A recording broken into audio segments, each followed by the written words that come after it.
Hi viewers, నిన్న పెట్టినటువంటి Bengaluru video ఉంది కదా, సన్ రూఫ్ కార్ది. అది చాలామంది ఇంట్రెస్ట్ చూపిస్తున్నప్పుడు నాకు అనిపించింది అనమాట.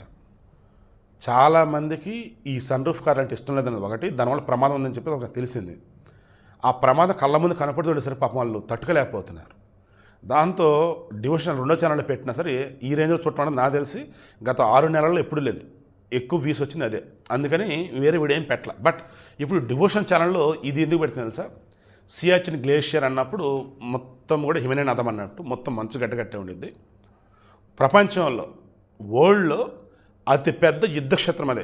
అతి పెద్ద కాదు, అతి ఎత్తైనటువంటి సముద్రం అంటే 12,000 అడుగుల ఎత్తులో ఉండిద్ది. అది సముద్రం అంటే 12,000 అడుగుల ఎత్తులో -డిగ్రీల టెంపరేచర్ ఎప్పుడు గడ్డగట్టే ఉండిద్ది, మొత్తం చలి.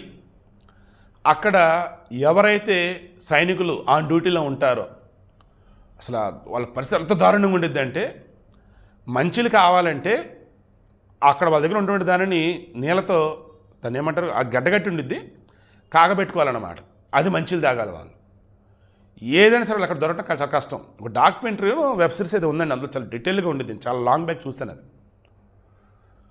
అక్కడ మన వాళ్ళు ఎవరైతే ఉంటారో సైనికులు ఆడికి వెళ్ళి విధులు నిర్వహించాలి అంటే దానికి వాళ్ళకి ముందుగానే చాలా ట్రైనింగ్ ఉంటుంది. అక్కడి నుంచి వచ్చిన తర్వాత నార్మల్ ఎన్విరాన్మెంట్ ఉంటుంది, చాలా టైం పట్టిద్ది వాళ్ళకి.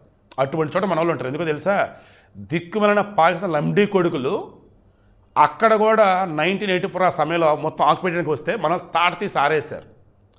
రీసెంట్గానే 40 సంవత్సరాలు సెలబ్రేషన్స్ కూడా జరిగి ఉన్నాయి.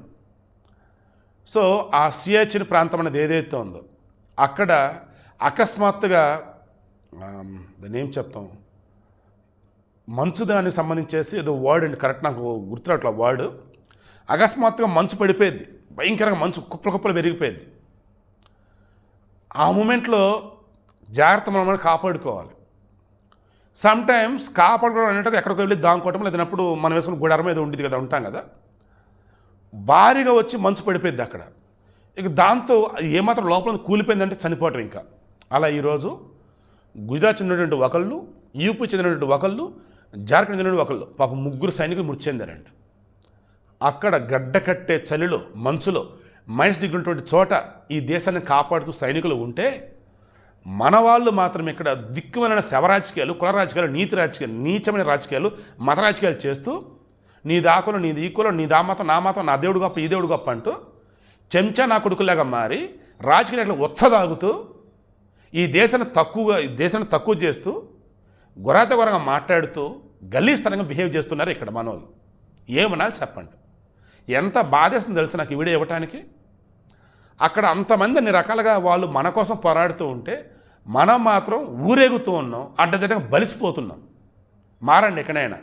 దేశభక్తి అనేది కొంచెం మీలో ఉంచుకోండి. ఇతర మతస్థులను గౌరవించండి.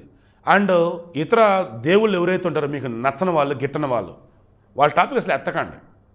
ఇక రాజకీయ నాయకుల విషయానికి వస్తే వాడు చేసిన మంచి చెడు అనేది ఒకసారి ఆలోచించుకోండి. అంతే తప్ప మన కులపోడరా, అరే మన మతం అనుకుంటూ ఉంటే మీకు శవానికి తేడా లేదు.